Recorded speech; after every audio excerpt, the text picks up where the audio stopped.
Prečo čierne ovce zožerú menej ako tie biele? Lebo sú rasistky. Preto zožerú menej. No, pravdepodobne, neviem, lebo majú viacej pigmentu, takže potom im menej stravy, neviem. Ja mám to ešte nie. Alebo čierna, pohltí viac svetla, tak ovce už potom nemusia tak veľa jesť. Lebo si nakradnú večer, nie? Ale čierne zjedia menej ako biele. Lebo sú večer nažraté a tie biele v noci spia a tie čierne v noci kradnú.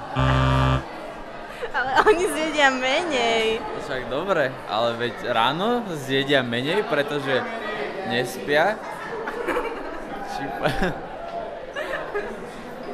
Akože fakt. Akože, tak ja neviem.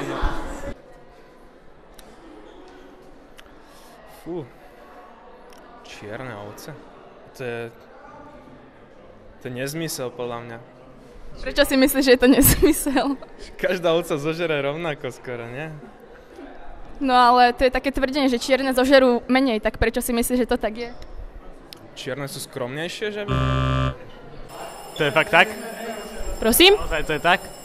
Naozaj je to tak čo myslíš, prečo? Viacej zjedia čierne?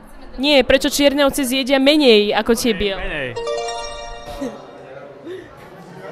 Lebo sú menšie. Prečo? Lebo čierna zužuje? Môže byť. Prípadám ti ja dnes oblečená v čiernej užšie než obyčajne. Oveľa. Takmer by som sa červenala.